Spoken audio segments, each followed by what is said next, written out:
Hey, welcome back to Daniel Harvest Studios. What do you say we get some carving done today? Okay, so here I've got a part of an ostrich eggshell, and you'll notice it's got this creamy layer on top, kind of bumpy, and it's, as you can see, it's very shiny as well. So what I like to do when I start with eggshells is take this outer layer off and start fresh with this outer layer gone.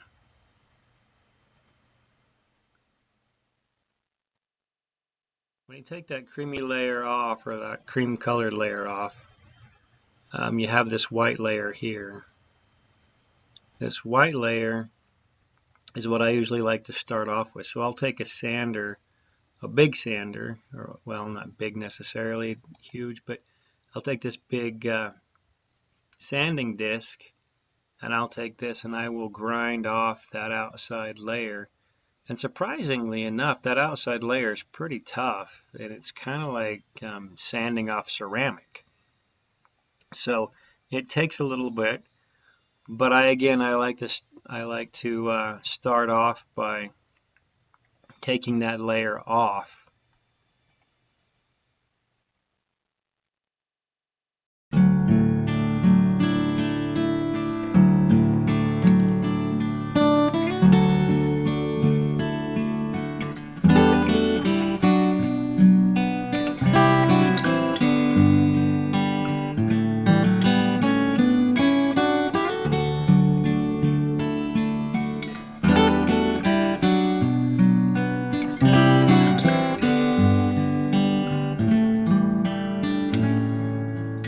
Once I get that outside layer off, then is when I start deciding what I'm going to do with my pattern. So I'll take my pattern and I have it on this stencil film, and I will put it directly on the egg where I want it. Now the stencil film is sticky on one side. You peel off the sticky, of course, and then you stick it where you want it. Once you get that sticky peeled off, you stick it down. Now when you're applying this transfer film image to the egg, the problem is the paper is flat and the egg is round. So what you have to do is you have to make little cuts in the image or the pattern so that it will lay flat or mostly flat against the surface without having a whole lot of bubbles. So with this image of the daisy, it's not too hard. I just cut in between a bunch of the petals. I don't actually hurt the image any at all. Sometimes I have to cut right through the image and go that way, but this one I just cut, whoops, stuck that one. But I just cut right between the petals on this particular daisy. And then when you're finished getting those all cut enough that you think it's going to lay relatively flat, what you do then is you just stick it to the middle, or at least I stick it starting with the center.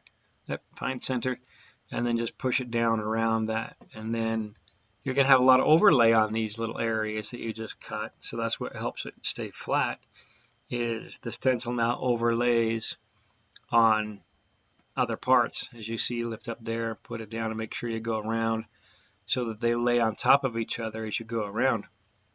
And then when you get your your image down, then you start carving.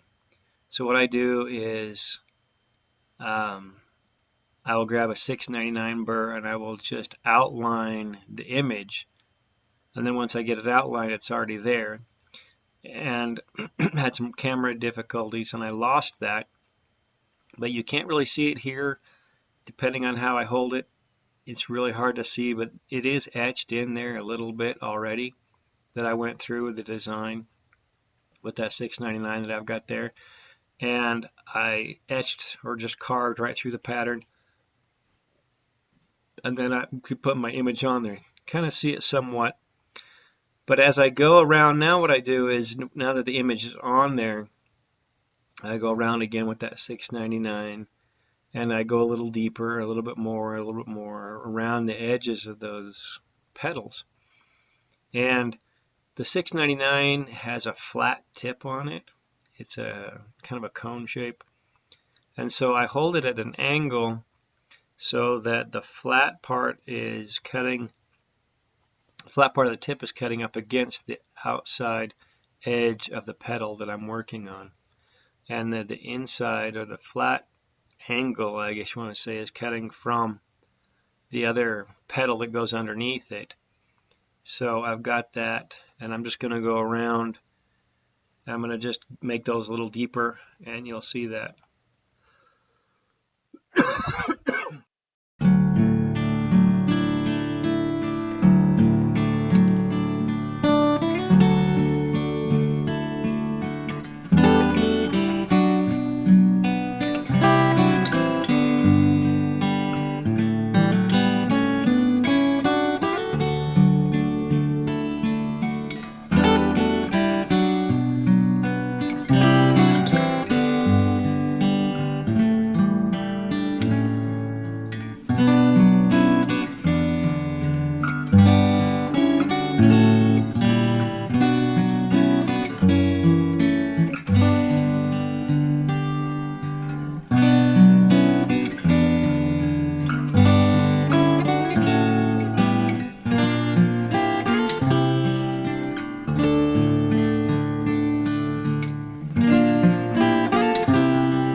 So here you can see I've done that, and now you can see the image a lot better. Now here I'm going to switch over to a football shaped diamond football, and basically it's sandpaper. It's diamond dust. It's like sandpaper, so it's going to give me a smoother finish, but it's going to help me shape now the petals. And you can kind of see on the camera where I'm taking and I am shaping with the flatter part of the diamond and putting the point back up into that edge that I just cut with the 699, those lines that you can see there.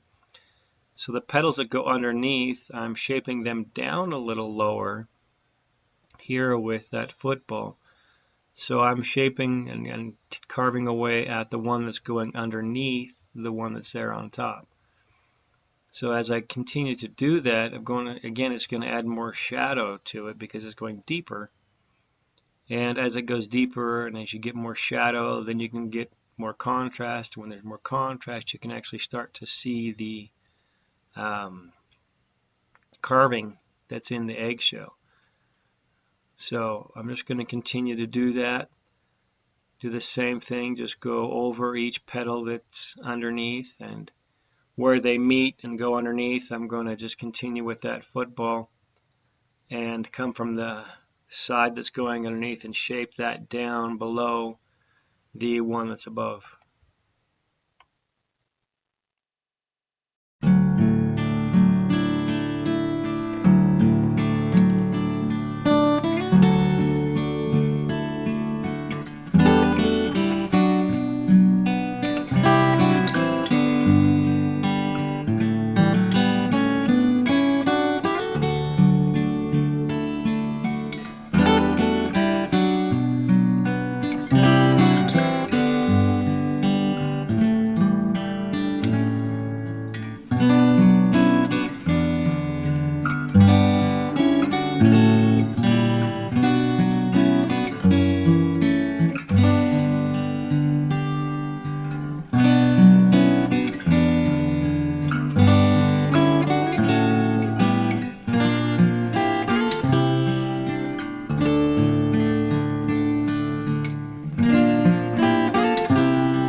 So when I'm finished with that, you can see now there's more detail, and I've gone back to the 699 And I'm going to come up and I'm just going to clean up, because sometimes with that diamond burr, you bump into the edges. So I'm just going to clean up and just make really nice and smooth the lines between them where they meet, and just make this really nice and smooth and crisp. And they're going to really help it stand out more, to make your carving just really stand right off that eggshell. The nice thing about ostrich eggshells is the thickness. When I'm carving a duck egg or a goose egg, they're really thin. All you can do with those is just do cutouts. Now with a chicken egg, if you have a colored chicken egg and you do it really carefully, you can actually draw a picture with those. But you're usually cutting through duck and goose and chicken eggs, you're usually just making holes and doing cutouts. Not much thickness to the shell itself to make a real carving, like there is with ostrich or rhea or emu. So I like ostrich eggs if I'm going to do an actual carving. And as you can see now that it's really starting to stand out because it's got the shadow, and you can really start to see that design there. When I'm practicing, as you can see, this isn't a full egg. This is a cutout piece of another eggshell that I had. So I just had that cutout piece and I used that to practice on.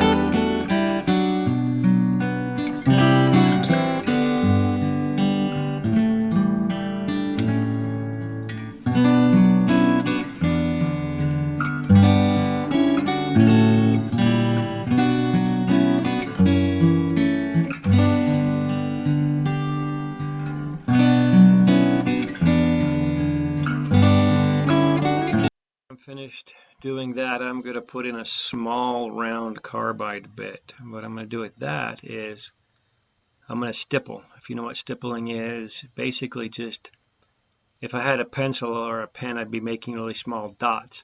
But since the point of this burr is really small, I just tap it where I want to, and it makes a very small divot, really small spot in there. And so it's just going to do that stippling effect. And you're going to see later what that does is, again, it just makes texture. It makes it look like the center of a daisy, or it's just going to be really bumpy and going to have that effect on there. But all I'm doing is just taking that really fine point and just doing tap, tap, tap, tap, tap, tap, basically to the eggshell right now to create that effect.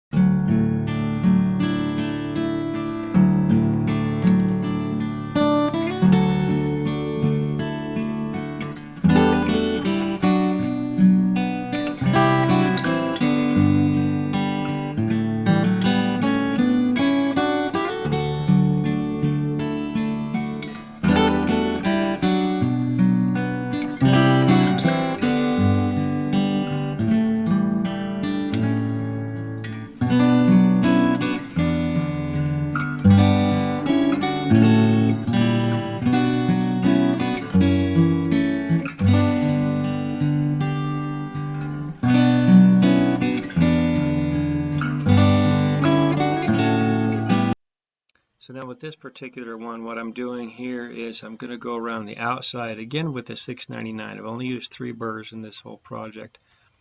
I'm going around the outside of the daisy, and what I'm going to do with this particular one is cut it out.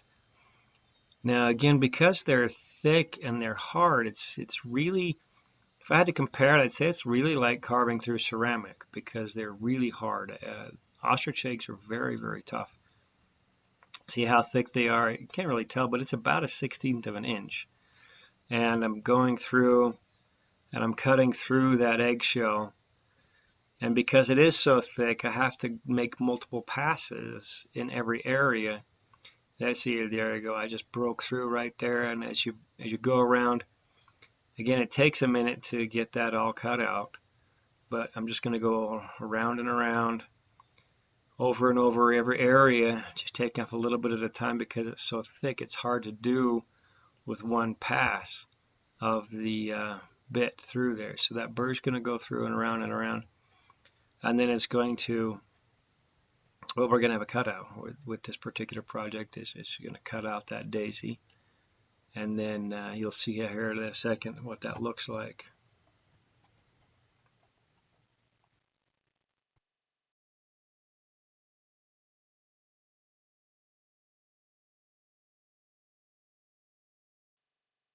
Here you're going to see that just a couple of more passes and I'm going to have that cut out. And the daisy will just drop out. If I were doing an actual full eggshell, I would leave, of course, the daisy on the egg and do cutouts so they would just be plain space. But for this project, I just wanted to show you how that carving works with, and then do the little cutout.